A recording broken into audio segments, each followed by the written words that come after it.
Russia ने Ukraine के ऊपर ये इल्जाम लगाया है कि एक यहाँ पर प्लेन था जिसके अंदर 65 प्रिजनर ऑफ वॉर थे, साथ ही साथ कुछ Russian soldiers and Russian crew members हमें देखने को मिल रहे थे। यूक्रेन ने इसको जानबूझकर शॉट डाउन कर दिया। अब यहाँ पर रशिया ने एक इमरजेंसी यूएन सिक्योरिटी काउंसिल का सेशन बुलाने की बात करी है, जहां पर ये डिस्कस किया जा पाए कि आखिर यूक्रेन ने ऐसा किया क्यों है। देखिए, दरअसल में हो क्या रहा था ना, आप नोटिस करोगे कि बहुत सारे जो रशियन सोल्जर्स थे और यूक्रेन सोल्जर्स थे, वो एक दूसरे ने पकड़े हुए थे। तो यहां पर ये प्रिजनर्स का ना स्वैप की बात हो रही थी। अब ऐसे टाइम के ऊपर जब as per the Russian media अगर यूक्रेन ने ये चीज की है तो अपने आप में बहुत ही क्वेश्चन मार्क उठाती है कि आखिर ऐसा किया क्यों गया है यूक्रेन के द्वारा। एंड इसी चीज को डिस्कस करने के लिए हमें आने वाले दिनों के अंदर हो सकता है यूएन सिक्योरिटी काउंसिल का सेशन भी यहाँ पे देखने को मिले। उसके अलावा आप फ्रंट पेज पे नोटिस कर पाओगे हमारे जो होम मिनिस्टर है उनका एक बहुत इंपॉर्टेंट बयान है रिगार्डिंग कर्पूरी ठाकुर जी, तो इनके बारे में समझेंगे। साथ साथ इनको अब भारत रत्न देने की बात करी गई है कर्पूरी ठाकुर जी को, तो ये सारी बातें आज हम डिस्कस करेंगे। तो दोस्तों, डेट है आज की 25 जनवरी 2024 एंड आप सभी का स्वागत है आज के प्रीलिम बूस्टर न्यूज डिस्कशन के अंदर। स्टार्ट करते हैं हमारा डिस्कशन आज के टॉपिक के साथ, that is India replaces Hong Kong as the fourth largest stock market. क्या मतलब है सर इस चीज का? देखो, दुनिया की जब मैं बात करता हूँ ना स्टॉक मार्केट की, तो आप यहाँ पे नोटिस कर पाओगे दुनिया की सबसे बड़ी स्टॉक मार्केट है आपकी यूनाइटेड स्टेट्स ऑफ अमेरिका। दूसरे नंबर पे चाइना आती है, तीसरे पे आता है जापान। पहले ये यहाँ पे चौथे और पांचवें पे ना उल्टा होता था, पहले चौथे पे हांगकांग होता था और इंडिया होता था पांचवें के ऊपर। पर अब इंडिया ने हांगकांग को पछाड़ दिया है, हांगकांग चला गया पांचवें के ऊपर, इंडिया आ गया है चौथे के ऊपर। पर इसका मतलब क्या है सर? आखिर अगर हम बात करें कि इंडिया चौथी सबसे बड़ी स्टॉक मार्केट बन गई है, देखिए इसका अर्थ ये है कि जब मैं बात करता हूँ इंडिया की, जैसे आप कोई भी स्टॉक मार्केट जैसे नेशनल स्टॉक एक्सचेंज एनएससी के बारे में जानते होंगे, आप बॉम्बे स्टॉक एक्सचेंज के बारे में जानते होंगे, यहाँ पर जो भी हमारी कंपनीज हैं जो लिस्टेड हैं, उनका टोटल ओवरऑल मार्केट कैपिटलाइजेशन कितना है। तो यहाँ पर अगर हम स्टॉक मार्केट कैपिटलाइजेशन देखेंगे ना, तो इंडिया का लगभग 4.33 ट्रिलियन डॉलर हमें देखने को मिल जाएगा। पिछले महीने मैंने आपको एक न्यूज करवाई थी जहां पर मैंने आपको बताया था इंडिया 4 ट्रिलियन डॉलर से बड़ा बन चुका है इंडिया की स्टॉक मार्केट। तो अब वो नंबर 4.33 ट्रिलियन डॉलर के आसपास हो चुका है। तो इस तरह से आप नोटिस कर पाओगे कि इंडिया फोर्थ नंबर पर आ चुका है। जितने भी हमारे शेयर्स लिस्टेड हैं ऑन ऑल इंडियन एक्सचेंजेस, उनके हिसाब से ये देखने को मिल जाएगा। अब आप सोचोगे सर ऐसा कैसे हो गया कि इंडिया हांगकांग के ऊपर चला गया? देखो, इसके पीछे दो कारण है। इंडिया आगे बढ़ रहा है, ऊपर जा रहा है। हांगकांग या तो नीचे जा रहा है या फिर आगे बढ़ ही नहीं रहा। एक्चुअली में ना आप नोटिस करोगे हांगकांग आप जानते होंगे चाइना का ही एक पार्ट है। अब यहाँ पर बहुत सारे इश्यूज देखने को मिले हैं पिछले टाइम्स के अंदर, हांगकांग और चाइना के बीच में भी कॉन्फ्लिक्ट देखने को मिला है। ऑन द कॉन्ट्ररी इंडिया की बात करें तो हमारी इकोनॉमी काफी तेजी से अच्छे से ग्रो करी है। बहुत सारी कंपनीज जब अपना नया आईपीओ लाती हैं, तो उसके आने की वजह से, हमारे रिटेल इन्वेस्टर्स के पार्टिसिपेशन की वजह से इंडिया की जो स्टॉक मार्केट है वो फोर्थ लार्जेस्ट बन गई है। हांगकांग में ये सब नहीं हो रहा, इस वजह से हांगकांग हमें पीछे जाता हुआ देखने को मिल जाएगा। स्टॉक मार्केट आप जानते होंगे बेसिकली एक मार्केट प्लेस है जहां पर आप इक्विटीज, शेयर्स ये सब खरीदते और बेचते हो। इंडिया के अंदर बहुत सारी स्टॉक एक्सचेंजेस हैं, पर जो मेन दो है ना, वो है आपकी बॉम्बे स्टॉक एक्सचेंज और आपकी एनएससी नेशनल स्टॉक एक्सचेंज आपको देखने को मिल जाती है। अब देखो, बॉम्बे स्टॉक एक्सचेंज हो गया, बीएससी या एनएससी, इनके ऊपर तो बहुत सारी कंपनीज लिस्टेड है। तो कैसे हमें पता लगेगा कोई चीज ऊपर जा रही है कोई चीज नीचे जा रही है? तो दरअसल में ना हमने इनके लिए यहाँ पर इंडेसेस देखने को मिल जाएंगे, बेंचमार्क इंडेक्स। जैसे अगर मैं बात करता हूँ ना बॉम्बे स्टॉक एक्सचेंज की, तो आप नोटिस कर पाओगे इसका फॉर्मेशन हुआ था 1875 के अंदर, एंड ये ओल्डेस्ट स्टॉक एक्सचेंज है एशिया के अंदर। पर जैसे मैं आपको बता रहा था बीएससी के अंदर तो बहुत सारी कंपनीज है, तो हम उसको ना चेक करने के लिए कि ऊपर गया नीचे गया, यहाँ पर 30 कंपनीज को देखते हैं, उनके अंदर क्या बदलाव आया। ओवरऑल जितना बदलाव आएगा उतना हम बता देते हैं। तो इसी चीज को क्या बोलते हैं? सेंसेक्स, यानी कि सेंसिटिविटी इंडेक्स। ठीक है, क्योंकि सारी कंपनीज तो ऊपर नीचे देखना बहुत मुश्किल है। तो यहाँ पर आप नोटिस कर पाओगे बहुत सारी लिस्टेड कंपनीज, आपको नंबर ध्यान नहीं रखना, but it is a lot of listed companies. On the contrary अगर मैं बात करूं एनएससी की, तो ये 1992 के अंदर फाउंड हुआ था as an fully automated electronic trading system. इसका यहाँ पे जो बेंचमार्क इंडेक्स है वो है निफ्टी 50। तो यहाँ पर 50 कंपनीज देखी जाती हैं एनएससी के अंदर जो बेंचमार्क इंडेक्स है। बीएससी के बेंचमार्क इंडेक्स सेंसेक्स के अंदर टोटल 30 कंपनीज को देखा जाता है। ठीक है ना? तो ये मैंने आपको बता दिया। आप जानते होंगे इसके अंदर प्राइमरी मार्केट, सेकेंडरी मार्केट के अंदर, प्राइमरी मार्केट के अंदर क्या होता है, मान लो ये है आपकी कंपनी, और कंपनी क्या कर रही है, कंपनी पब्लिक को यहाँ पर शेयर दे रही है। ठीक है ना? तो ये होती है आपकी प्राइमरी मार्केट। जैसे फॉर एग्जांपल आईपीओ के थ्रू कंपनी करेगी अपना कुछ हिस्सा बेचेगी। ठीक है ना? पहली बार ऐसा हो रहा है। बाद में भी एफपीओ भी यहाँ पे इसी के अंतर्गत आ जाएगा। पर जब कंपनी यहाँ पे पब्लिक के साथ डील करती है ना, तो वो यहाँ प्राइमरी मार्केट के थ्रू कर रहे हैं, क्योंकि कंपनी अपना कुछ हिस्सा बेच रही है। ऑन द अदर हैंड, मान लो ये शेयर मेरे पास आ गया और मैं ये बेच देता हूँ आपको, ठीक है, तो इस चीज़ को बोलेंगे कि यहाँ पे ट्रेडिंग हो रही है इन पर्टिकुलर शेयर्स की इन द सेकेंडरी मार्केट, ठीक है ना। तो इन्वेस्टर्स यहाँ पे एक दूसरे से शेयर खरीदते और बेचते हैं in the secondary market. Primary market में कंपनी कर रही है ये चीज़ें, ठीक है ना। बाकी आप जानते होंगे सेबी ये सब रेगुलेट करता है, और सेबी जब बनी थी तब वो स्टैट्यूटरी बॉडी नहीं थी, बट बाद में 1992 के अंदर इसको यहाँ पे स्टैट्यूटरी बॉडी यहाँ पे बना दिया गया। अब ये एक स्टैट्यूटरी बॉडी है, ये बात आपको पता होनी चाहिए। एंड ओवरऑल स्टॉक मार्केट को रेगुलेट करना एंड लोगों के, इन्वेस्टर्स के इंटरेस्ट को प्रोटेक्ट करना, ये मेजर काम बनता है किसका, आपका security and exchange board of India का। नेक्स्ट टॉपिक तरफ आगे बढ़ते हैं, it is Bharat Ratna, India's highest civilian award. देखिए कल दरअसल में क्या तारीख थी, कल तारीख थी 24 जनवरी 2024। इससे एग्जैक्टली 100 साल पहले यानी कि 24 जनवरी 1924 को ना बर्थ हुआ था कर्पूरी ठाकुर जी का, जिनका आप पिक्चर यहाँ पे देख पा रहे हो। देखिए ये बहुत ही ना हम्बल और छोटे, मतलब गरीब परिवार से बेसिकली आते थे, ठीक है ना। 1924 के अंदर बर्थ हुआ। ये जो नाई कम्युनिटी होती है बिहार के अंदर, वहाँ पे उनका जन्म हुआ, उस पर्टिकुलर कम्युनिटी के अंदर। एक छोटी कम्युनिटी से आने के बावजूद भी, एक बेसिकली गरीब परिवार से आने के बावजूद भी, इन्होंने अपनी ज़िंदगी के अंदर बहुत ज़्यादा हार्डवर्क, बहुत ज़्यादा मेहनत के साथ ना इतना मेहनत किया कि ये बिहार के चीफ मिनिस्टर देखने को मिले हमें। 2 बार बिहार के सीएम रहे हैं। इनको जन नायक के नाम से जाना जाता है, पीपल्स लीडर बोलते हैं। क्विट इंडिया मूवमेंट 1942 के अंदर जो हुआ था, उसके अंदर भी इन्होंने पार्टिसिपेट किया।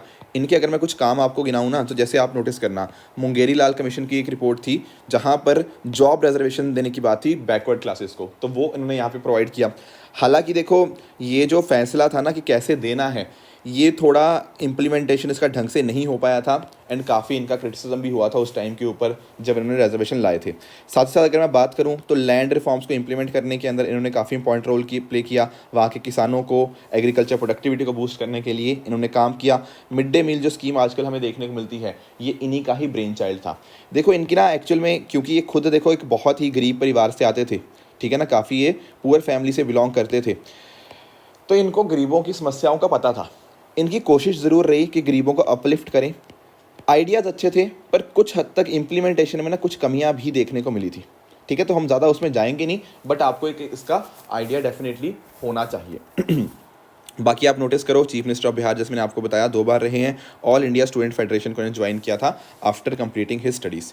तो अब क्या हो रहा है, अब इनको यहाँ पे भारत रत्न दिया जाएगा आफ्टर हिज डेथ, ठीक है। डेथ तो इनकी आई थिंक 1988 में होगी थी, बट अभी इनको यहाँ पे दिया जा रहा है। 100th बर्थ अर्थ एनिवर्सरी इनकी यहाँ पे हमें कल देखने को मिली। तो थोड़ा सा ना हमें यहाँ पे भारत रत्न के बारे में भी पढ़ लेना चाहिए। देखिए जब हम बात करते हैं भारत रत्न की, तो ये क्या है, ये हाईएस्ट सिविलियन अवार्ड है इंडिया का, जिसको 1954 के अंदर इंस्टीट्यूट किया गया था।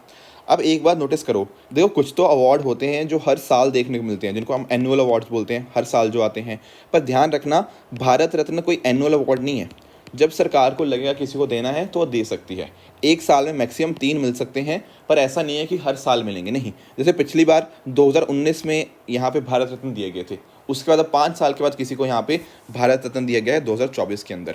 एक बात नोटिस करना, जैसे फॉर एग्जांपल आप नोटिस करो, ये किसी को भी दिया जा सकता है जिसने एक्सेप्शनल सर्विस करी हो।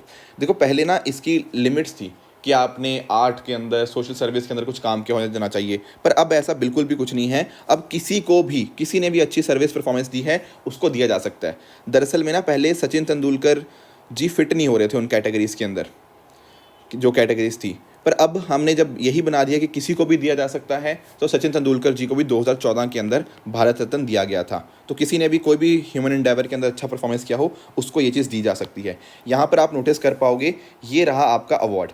होता क्या है, एक साइड के ऊपर ना आपको इस तरह से भारत रत्न देखने को मिलता है, एंड दूसरी साइड के ऊपर आपको ये आपको एम्बलम यहाँ पे देखने को मिल जाएगा। तो भारत रत्न है, ऊपर आपका फ्लोरल देखने को मिल जाएगा।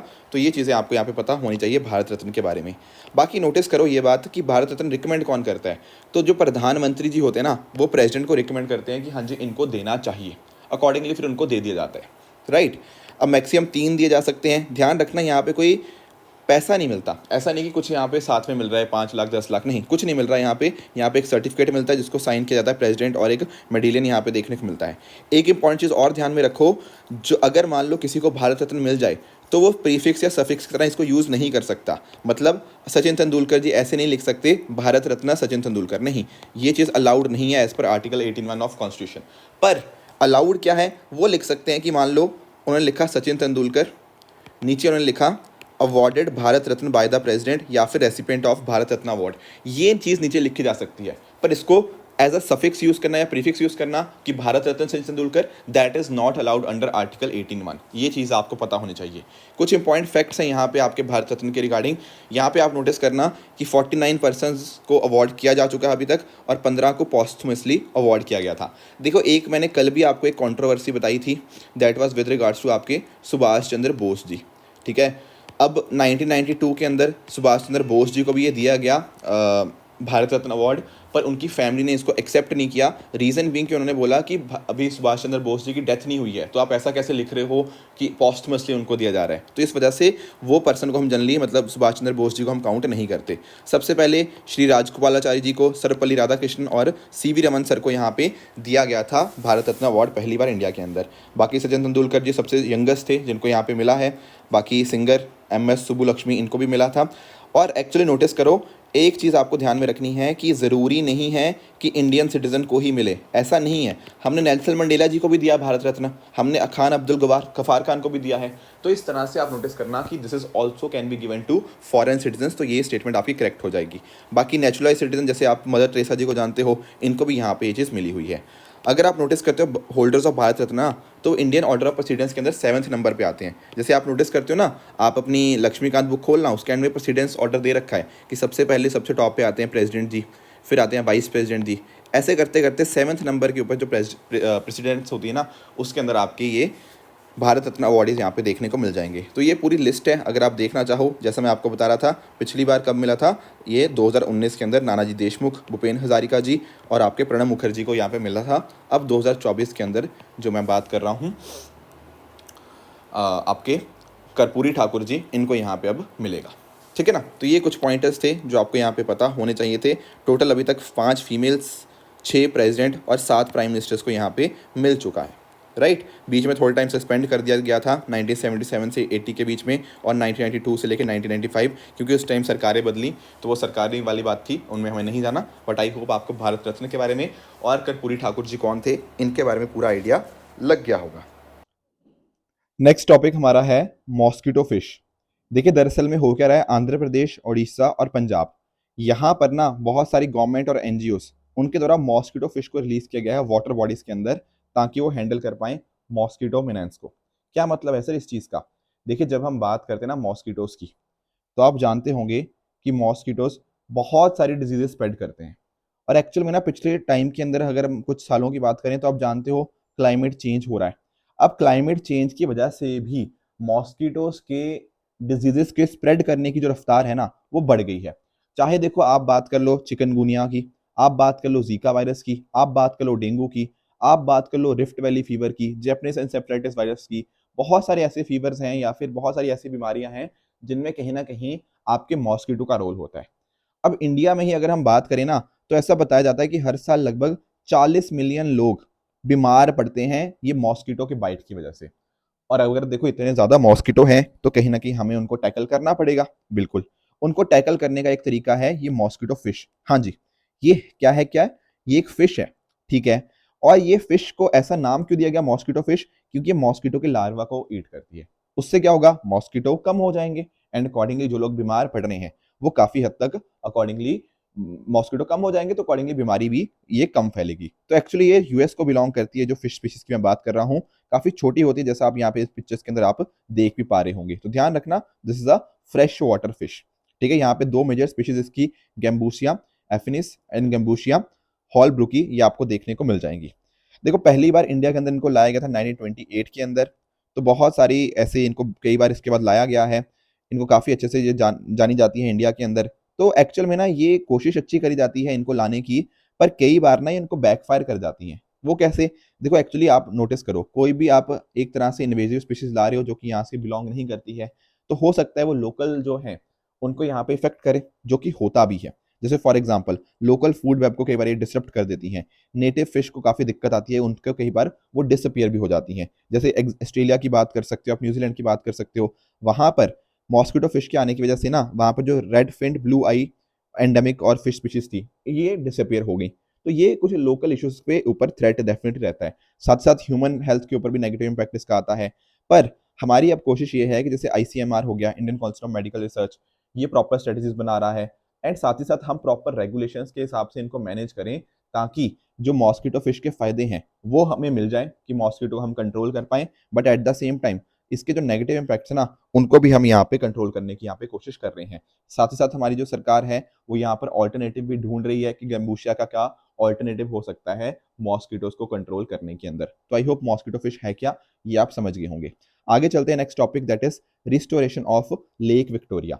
देखो एक्चुअल में ना पहले तो इसकी आप लोकेशन समझो। जब मैं बात करता हूँ ना आपके अफ्रीका की, ये आप अफ्रीका का मैप देख पा रहे हो, बिल्कुल सर, यहाँ पर आपको ना ये देख लो, ये देखो, this is what lake Victoria, ठीक है।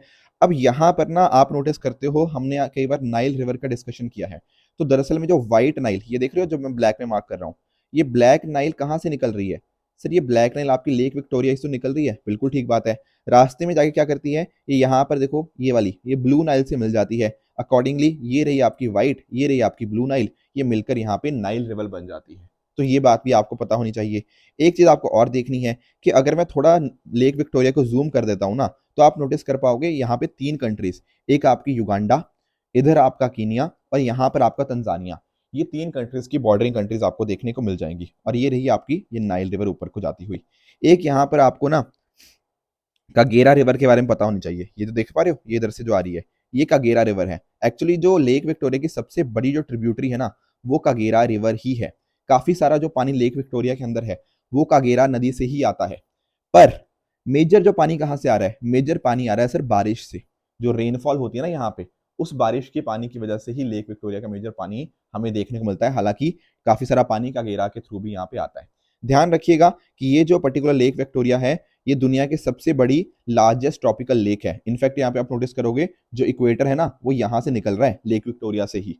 एंड ये दुनिया की सबसे बड़ी, मतलब सबसे दूसरी सबसे बड़ी, second largest fresh water lake है आफ्टर लेक सुपीरियर इन नॉर्थ अमेरिका। तो सबसे लार्जेस्ट फ्रेश वाटर लेक कौन सी है? Lake superior in north America, followed by आपका जो लेक विक्टोरिया होता है।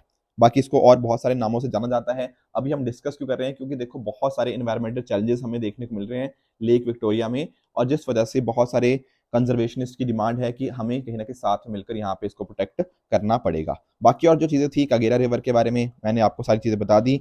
यहाँ पर लगभग ये 45 मिलियन लोगों को यहाँ पे सपोर्ट करता है, और जो भी फ्रेजाइल इकोसिस्टम की वजह से ना हमें कहीं ना कहीं इनको यहाँ पे जो इश्यूज आ रहे हैं इनको टैकल करना बहुत ज़्यादा जरूरी बन जाता है। बाकी ये लेक एलिवेटेड प्लेटू में लाई करती है in the western part of Africa's great rift valley. तो ये कुछ पॉइंटर्स हैं आपको जो जानने चाहिए।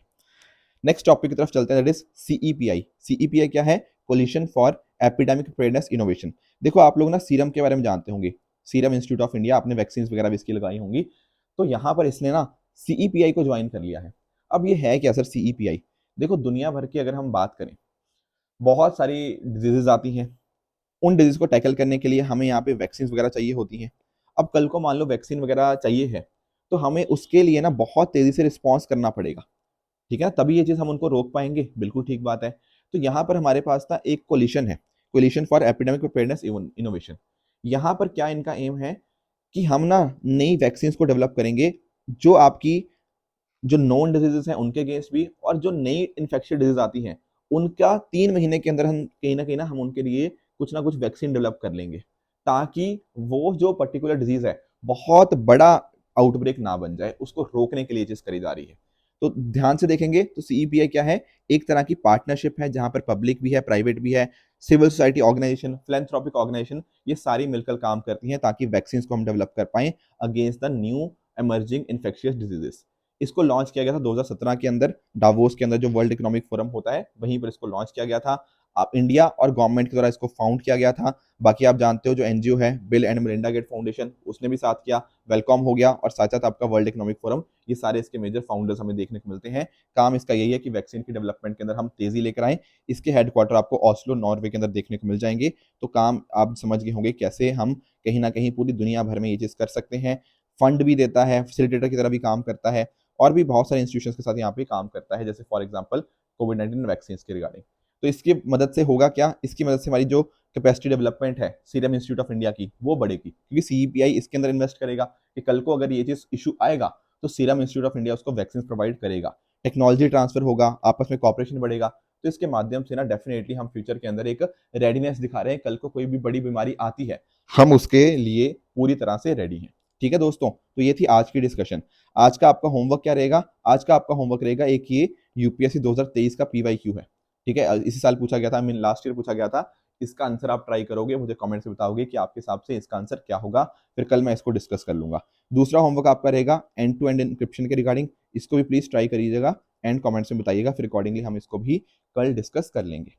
ठीक है, ये आपके ट्रू फॉल्स रहे, काफी इजी हैं, पर जस्ट टू चेक कि आपको कितना याद रहा जो आज हमने पढ़ा है। दूसरा होमवर्क जो कल मैंने दिया था आपको, तो यहाँ पर अगर हम बात करें ना बाल्टिक सी की, तो ये कह रहा है कि बाल्टिक सी के अंदर ये कंट्रीज साथ में देखने को मिलती हैं। अरे मुझे बताओ, ये आप डायरेक्टली गलत प्रूव कर सकते हो, इजराइल कहाँ पे आ जाएगा इसके अंदर, नहीं है। दूसरा स्टेटमेंट बात करें, हमारा संविधान हमारा सम्मान कैंपेन, यहाँ पर ministry of law and justice ही आपकी नोडल मिनिस्ट्री है, ये बात बिल्कुल करेक्ट है। फॉरवर्ड ब्लॉक जवाहरलाल नेहरू जी के द्वारा नहीं, बल्कि आपके जो सुभाष चंद्र बोस जी हैं उनके द्वारा फॉर्म किया गया था। कुमको एलिफेंट्स की बात करें तो यहाँ पे इनको ट्रेन किया जाता है फॉरेस्ट पेट्रोलिंग के लिए, रेस्क्यू ऑपरेशंस के लिए। ये स्टेटमेंट आपकी चौथी करेक्ट हो जाएगी। इसके अलावा जो होमवर्क दिया था इन तीनों के रिगार्डिंग, शाहनवाज खान, प्रेम कुमार सहगल, गुरबख्श सिंह ढिल्लों, तो यहाँ पर इनके क्या है, ये आईएनए के ऑफिसर्स हैं। आपने आईएनए ट्रायल्स के बारे में पढ़ा होगा अपनी मॉडर्न हिस्ट्री के अंदर, अगर नहीं पढ़ा तो एक बार मैं आपसे रिक्वेस्ट करूंगा मॉडर्न हिस्ट्री के अंदर जाइए, इस चैप्टर को पढ़िए, आई एम श्योर आपको सारी चीजें समझ आ जाएंगी। इसके अलावा और भी कुछ होमवर्क था, एक था ऑपरेशन दोस्त के रिगार्डिंग। देखो ये बात बिल्कुल ठीक है, टर्की और सीरिया के अंदर लगभग आज से 1 साल पहले यहाँ पे अर्थक्वेक हमें देखने को मिला था, तो इंडिया के द्वारा यहाँ पे मदद की तरह के ऊपर सीरिया और टर्की पे यहाँ पे सर्च एंड रेस्क्यू ऑपरेशन हमें देखने को मिला था, बहुत सारी हेल्प भी हमने करी थी, एनडीआरएफ की टीम्स भी गई थी। तो पहला स्टेटमेंट आपका यहाँ पे बिल्कुल करेक्ट है। दूसरे स्टेटमेंट की बात करें ऑपरेशन समुद्र मैत्री, तो ये कह रहा है कि सुलावेसी अर्थक्वेक एंड सुनामी जो मालदीव्स के अंदर आई थी, वहां पर एक रिलीफ एफर्ट था इंडिया का। आंसर इज नो, मालदीव्स के अंदर नहीं, ये आपका इंडोनेशिया के अंदर देखने को मिलता है। ठीक है, ये जो आपका आइलैंड है ये आपका इंडोनेशिया के अंदर है, तो सेकंड आपका गलत हो जाएगा। तीसरा ऑपरेशन मैत्री की बात करें तो नेपाल के अंदर रेस्क्यू ऑपरेशन हमने जो रन किया था 2015 के अंदर, yes that is Indeed correct. तो दूसरा गलत है, पहला और तीसरा ठीक है, तो एक्चुअल में 2 पेयर ऐसे हैं यहाँ पे जो हमें करेक्ट देखने को मिल जाएंगे।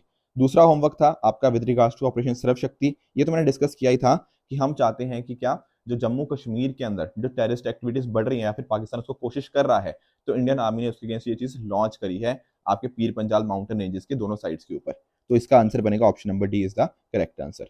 दोस्तों अगर आपको इसकी पीडीएफ चाहिए तो आप हमारे Telegram channel PW only official पे जाके इसकी पीडीएफ डाउनलोड कर सकते हो एंड अपनी प्रेपरेशन को और भी बेहतर बना सकते हो। सो इसी तरह से आप भी अपने एंड पे हार्डवर्क करते रहिए। Thank you so much for the discussion.